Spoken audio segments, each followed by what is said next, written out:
If the word meditation makes you nervous or uneasy as a Christian, you're not paranoid. The word's been borrowed by traditions that teach us the opposite of what Scripture teaches. And in that borrowing, that's been thorough enough that most of us, that word arrives preloaded with confusions. So today we're going to walk through what biblical meditation is not. I'm going to look at 4 traditions or reductions that have all used that same word, meditation. And I'm going to talk about what each of them gets wrong. The point of this video is to clear the air. When you can name the things that biblical meditation is not, you can start to see the shape of what it actually is. So a quick context before I start. I'm not running a polemic. Most of the traditions that I'm going to touch on are practiced by serious people, sometimes people who are genuinely Christians. Often the problem is not with the people doing the practice, it's with their practices themselves. The framework is usually the issue.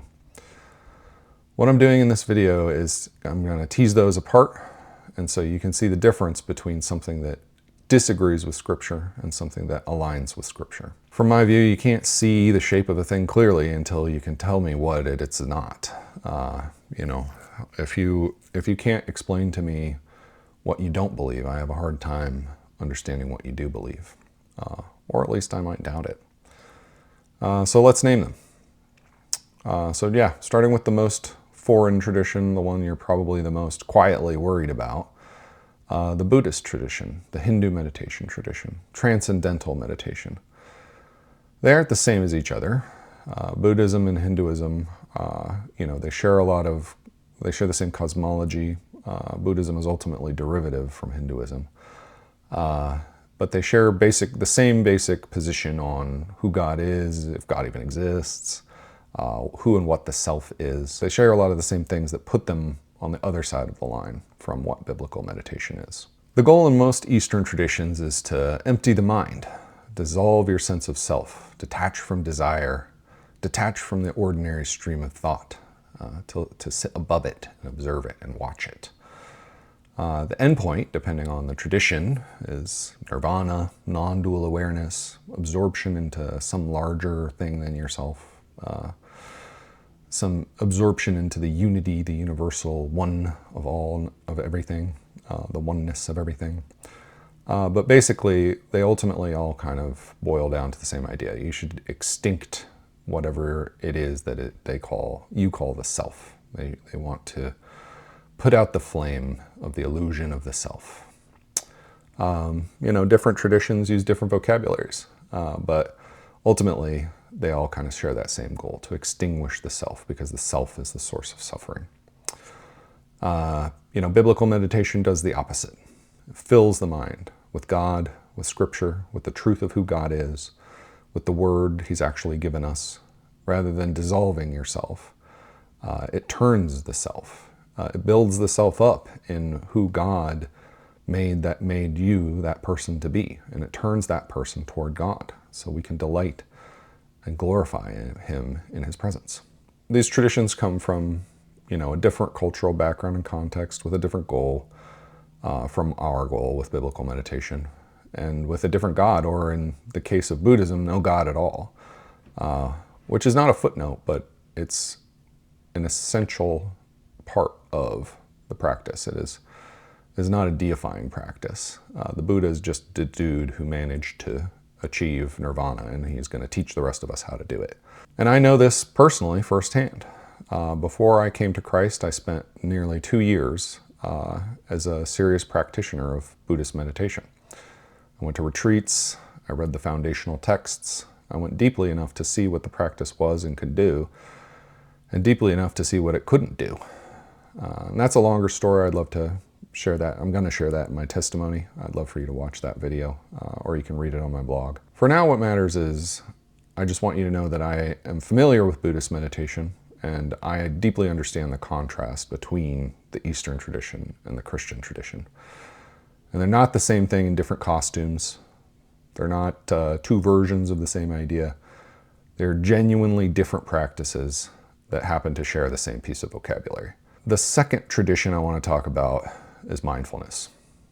This one is everywhere. Apps on your phone, You hear it all the time.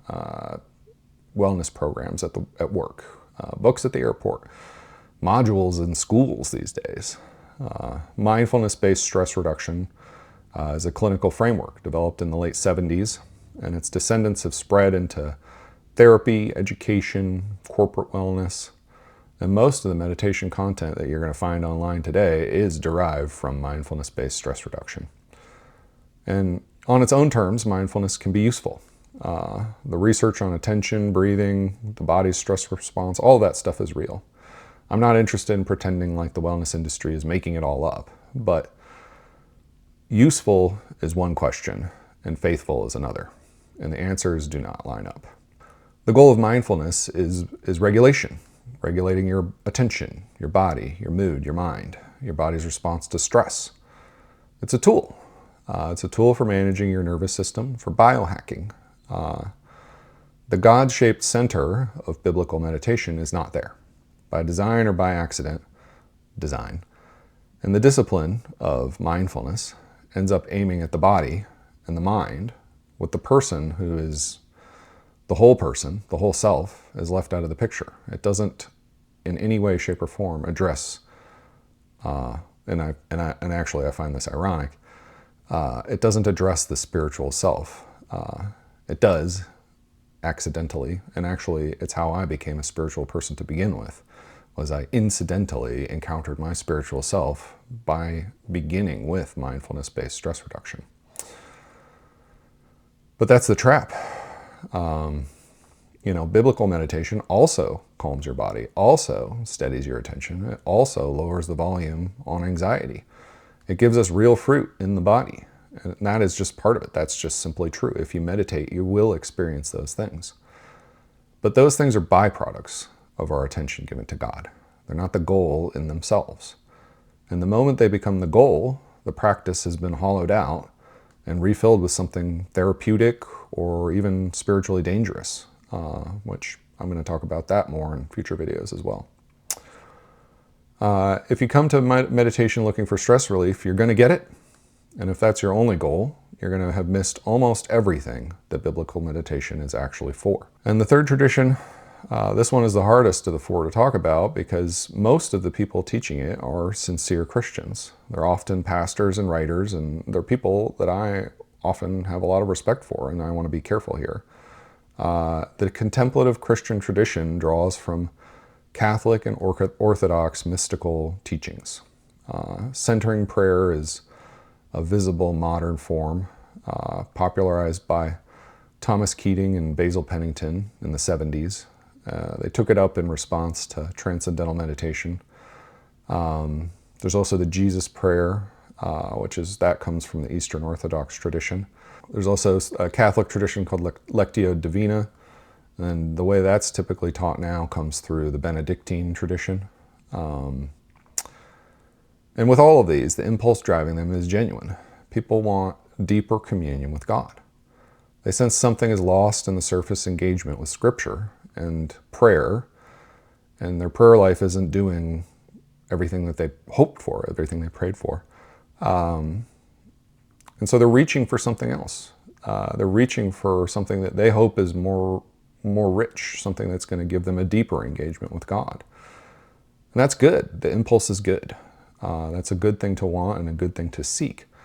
My problem, my issue with these traditions is the framework that is attached to these practices, and that's where the trouble starts.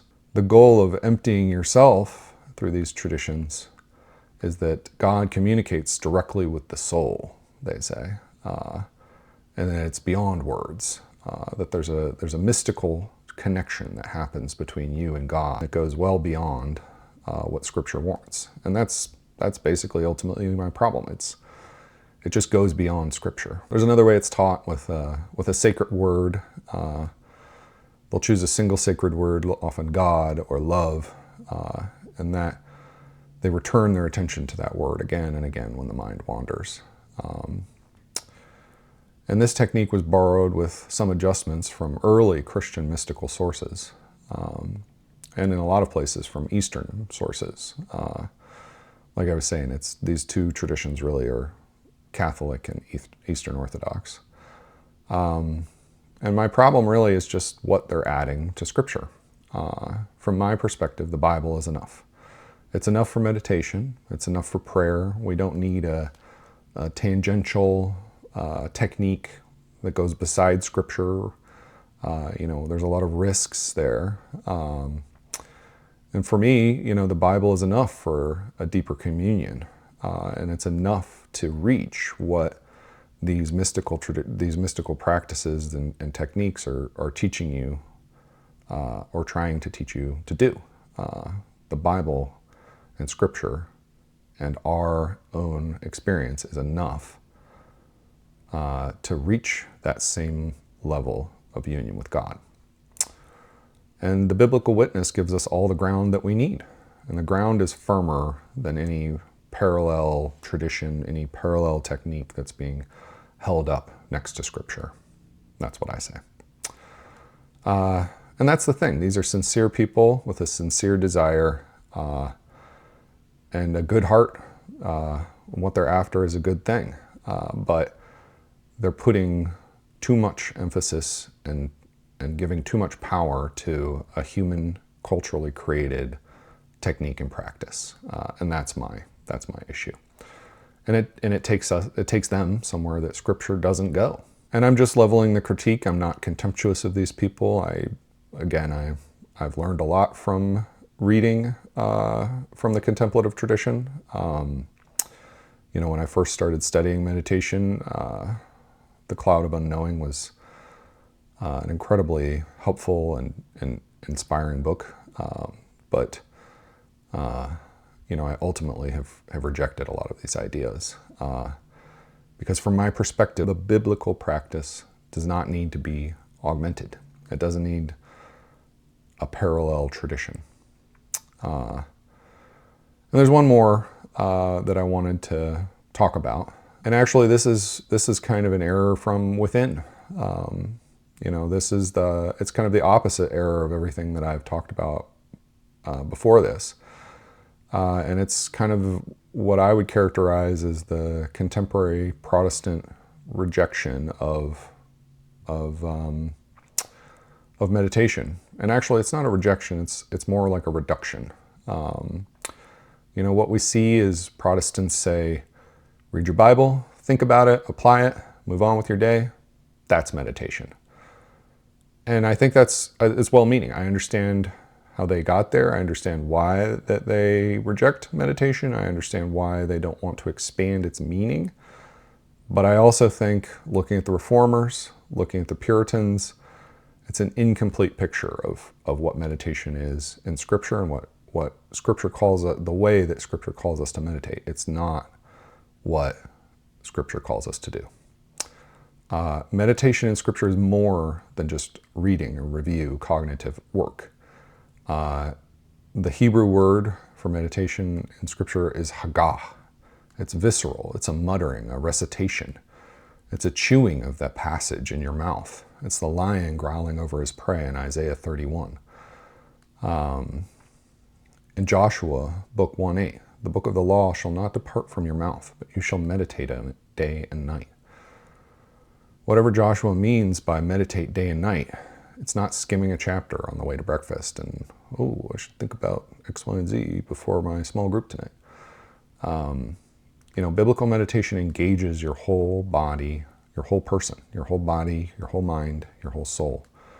And it takes time and it takes stillness. And it includes the patient work of staying with a passage long after your mind has decided it's done.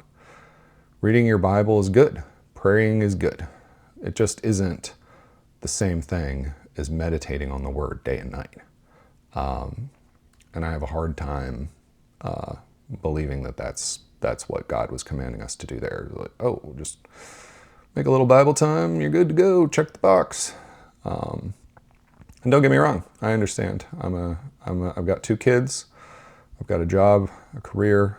I understand how it's easy to fall into that checklist mode. But my argument is that Protestant reduction of meditation to just be reading the Bible, thinking about it, that's meditation. I disagree. And you know, most of us were given that abridged version of meditation. And this project exists to get us to a different place and to restore what I believe Scripture says and means for us to do and what God commands us to do. So yeah, those are the four: the Eastern tradition, the therapeutic mindfulness tradition, contemplative prayer, and that Protestant reduction. And none of them are what meditation is, and the differences are not cosmetic. The reason for going through all that was to clear the ground. You know, knowing what something isn't is a part of how you recognize it when you see it. And the thing biblical meditation is the discipline of giving God your sustained, deliberate attention through Scripture with the whole of you given to God. I think that tradition is worth recovering. And that's my project, Restoring Meditation. I want to restore the meaning of what Scripture means when it says meditation. One more thing, you don't need to fear that word. You just need a clear picture of what we're doing and what the discipline is. And once you have that, the borrowed versions stop being threats, they stop being scary. You can feel comfortable inhabiting and telling your friends, oh yeah, I was meditating on Scripture today. And when they ask what you mean by that, you can say, oh, I wasn't just reading it. You know, you can share with them, like, this practice is building this discipline in me. And it's helping the Spirit to work in me, giving Him fertile ground to work in my body and my mind and my soul. Yeah, if this was a useful video, if you found this informational, please subscribe to my channel. I've got other videos about what biblical meditation actually is. Please check out the other videos on the channel.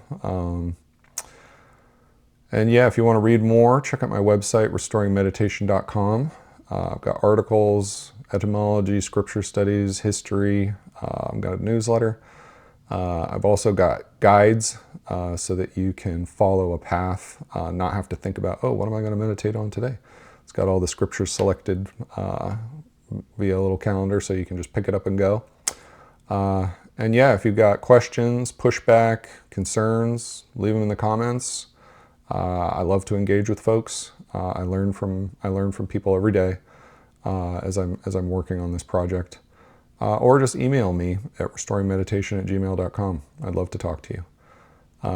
Thanks for being here. Thanks for your time. My prayer for you is that you could find a way to build this discipline into your life and that God could work through it. Bless you.